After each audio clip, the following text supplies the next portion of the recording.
बिस्मिल्लाहिर्रहमानिर्रहीम। अस्सलाम वालेकुम नाज़रीन, मैं अहमद फवाद हूँ और आप मेरा यूट्यूब चैनल देख रहे हैं। नाज़रीन, दो बड़ी इंपॉर्टेंट ख़बरें हैं जो मैं आज के व्लॉग में आपके सामने रखूँगा और इसके बाद आपको जो मुकम्मल मंजरनामा है, ख़ास तौर पर इमरान खान साहब की गिरफ़्तारी के हवाले से हुकूमती प्लानिंग, ये सारा क्लियर हो जाएगा। हुकूमत की बड़ी एक इम्पॉर्टेंट मीटिंग हुई थी इमरान खान साहब की, जो पहली ऑडियो लीक हुई थी उसके बाद, और उसमें इमरान खान साहब के ख़िलाफ़ बगावत या सीक्रेट एक्ट के तहत मुकदमा कायम करने के हवाले से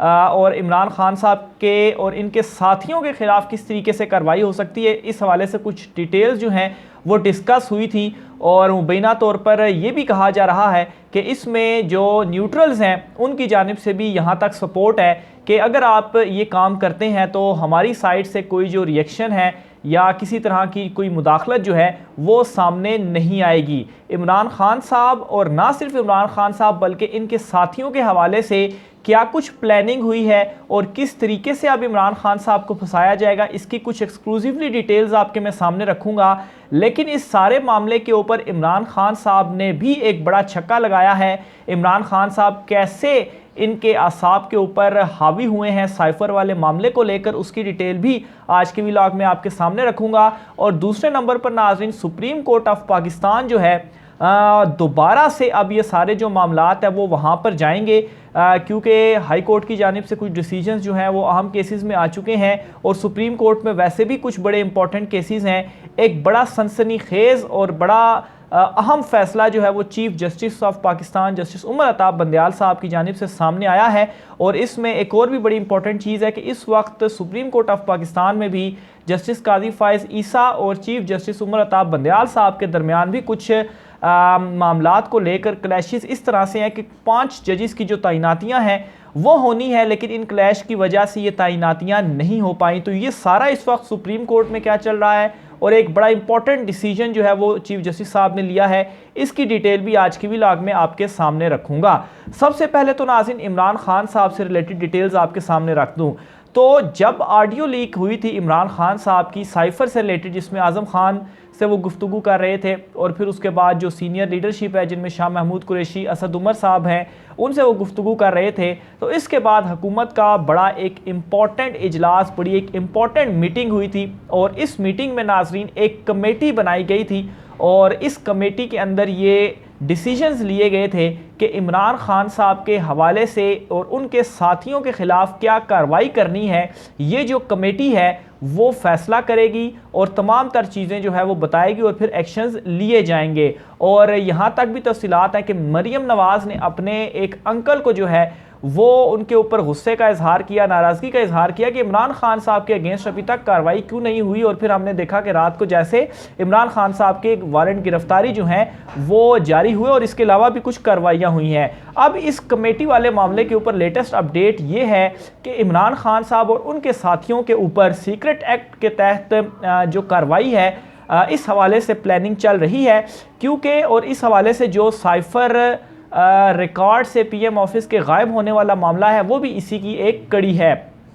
अब इसी मामले को लेकर इमरान खान साहब और उनके साथियों के अगेंस्ट जो कार्रवाई है वो करने का एक जो प्लानिंग है। और दूसरे नंबर पर नाजरीन, इनके जो साथी जो उस ऑडियो लीक में थे, जिनमें शाह महमूद कुरैशी, असद उमर साहब, आज़म खान साहब और इमरान खान साहब, ये 4, और ये खैर मेन लीडरशिप भी है पाकिस्तान तहरीक इंसाफ की। और उन ऑडियोज़ का फॉरेंसिक करवाने का जो फैसला हुकूमत ने किया था, अभी तक जो कुछ डिटेल्स हमें मौसूल हुई हैं उनका फॉरेंसिक जो है वो भी करा लिया गया और उसके मुताबिक जो ऑडियोज़ हैं ये दुरुस्त है। और खैर इमरान खान साहब ने इन ऑडियोज़ से इनकार भी नहीं किया था, उन्होंने तो कहा था बल्कि ये उनके फ़ायदे में ही गई हैं ऑडियोज़, और ऐसा किया जाए कि साइफर जो है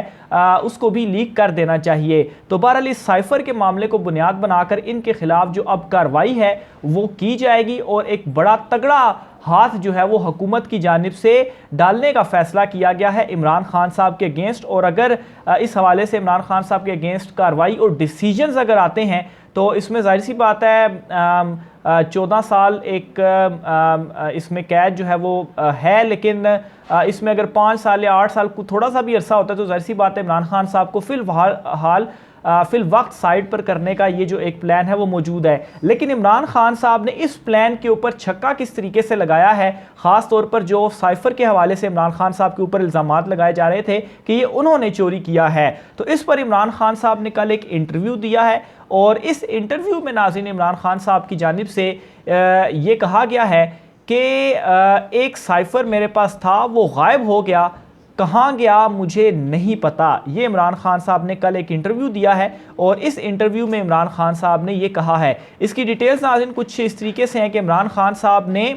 मुबैना धमकियों वाला अमरीकी साइफर गायब होने की तस्दीक कर दी। एक चैनल को उन्होंने इंटरव्यू दिया और कहा कि एक साइफर मेरे पास था, वो गायब हो गया, कहाँ गया मुझे पता नहीं। इमरान खान साहब ने यह भी कहा कि जो साइफर में जो चीज़ें आई थी वो बातें जलसों में की हैं, OIC की मीटिंग के बाद भी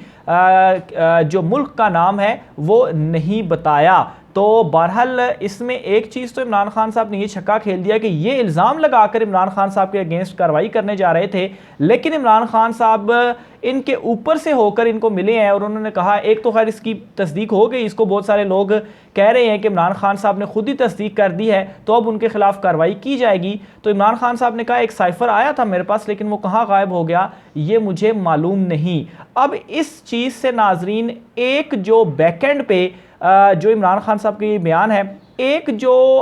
एक असाबी जो जंग है उसमें नाज़रीन हुकूमत के बैकेंड पे माइंड के ये चीज़ या ये प्रेशर ज़रूर गया होगा कि कहीं जैसा कि इमरान खान साहब ने खुद ही बता दिया कि कहाँ गायब हो गया मुझे मालूम नहीं, क्योंकि वो उस वक्त बतौर PM उनके पास ही आया था। अब वो जहाँ पर भी गया साइफर, अब अगर वो वहाँ से लीक हो जाता है तो फिर क्या होगा, फिर तो जो सारा का सारा उनकी प्लानिंग है ये धड़े की धड़ी रह जाएगी। और इमरान खान साहब ने ये छक्का लगाकर भी उनके खिलाफ ये जो कार्रवाई की जा रही थी, एक बड़ा अच्छा उनकी जानिब से काउंटर भी किया गया। अब ये इमरान खान साहब ने खैर तस्दीक तो की है साइफर गायब होने के हवाले से, लेकिन नाज़रीन ये अब बहुत ही मामला सारा संगीनी और इम्पोर्टेंस की जानिब जा रहा है कि अब क्या होगा। और इसमें नाज़रीन मैं आपको ये भी बताता चलूँ कि FIA को वफाकी काबीना ने बाकायदा तौर पर ये इस बात की मंजूरी दे दी है कि इस मामले के ऊपर, RTOs लीक के मामले के ऊपर जो तहकीकात हैं वो की जाएं। लेकिन इमरान खान साहब ने अपनी तरफ से जो एक प्रेशर डालना था वो इनके ऊपर, हुकूमत के ऊपर डाल दिया है। और दूसरी तरफ नाज़रीन यहाँ तक भी दावा सामने आ रहा है कि मुबैना तौर पर जो न्यूट्रल्स हैं वो भी इस मामले में उन्होंने भी कहा है कि ठीक है, अगर आप ये कार्रवाई करते हैं या ये मामलात तहकीकात करते हैं तो हमारी तरफ से इसमें कोई जो मुदाखलत है या किसी तरह से भी कोई कुछ भी जो है वो हमारी साइड से नहीं होगा। यानी कि आप ये कह सकते हैं कि उनकी तरफ से भी मुबैना तौर पर जो सपोर्ट है वो मिल चुकी है। बहरहाल इमरान खान साहब को तमाम तरफ से घेरा जा रहा है। इमरान खान साहब मजीद इसको कैसे टैकल करते हैं ये बहुत ही ज़्यादा इंपॉर्टेंट होगा। लेकिन दूसरी साइड पर नाज़रीन सुप्रीम कोर्ट ऑफ पाकिस्तान एक तो एक्टिव भी हो गई है और अब सारे मामलात आप देखेंगे कि आइंदा आने वाले दिनों में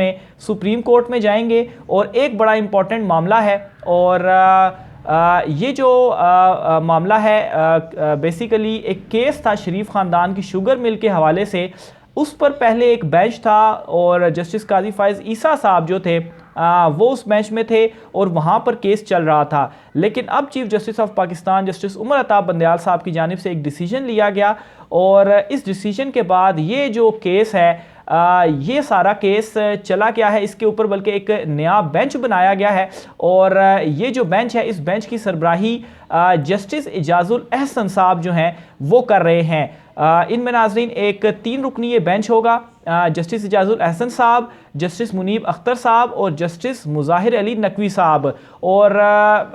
सरबराही जो है वो जस्टिस इजाजुल अहसन साहब करेंगे और जस्टिस इजाजुल अहसन साहब जो हैं ये पनामा बेंच के हिस्सा भी जो है वो रहे हैं। तो बहरहाल एक क्लैश जो है वो सुप्रीम कोर्ट में जस्टिस काजी फायज़ ईसा और चीफ जस्टिस उमर अताब बंदयाल साहब के दरमियान एक तो कुछ लेटर्स भी जस्टिस काजी फायज़ ईसा की जानिब से उन्हें लिखे गए। फिर जो जजिस तैनाती वाला मामला है, 5 जजिस की तैनाती होनी है, ये मामला अभी तक सॉल्व नहीं हो सका और जजिस जो है वो तैनात नहीं हो सके। तो बहरहाल ये बड़ा इंपॉर्टेंट केस है जो कि वहाँ से हटकर अब इनकी सरबराही में चला गया है। और फिर मरियम नवाज़ जो बरी हुई हैं, इसमें नाज़रीन फ्यूचर में एक ये भी आ सकता है कि सुप्रीम कोर्ट में ये सारा मामला जाएगा मरियम नवाज़ वाला और फिर उसके बाद नैब तरामीम को इमरान खान साहब की जानिब से, पाकिस्तान तहरीक इंसाफ की जानिब से चैलेंज भी किया गया है और फिर ऑडियो लीक वाला जो मामला है ये भी सुप्रीम कोर्ट में चला गया है। तो सुप्रीम कोर्ट में ये बहुत इंपॉर्टेंट चीज़ें हैं, बहुत इंपॉर्टेंट केसेस हैं जो कि आने जा रहे हैं और चीफ जस्टिस उमर अता बंदयाल साहब का ये जो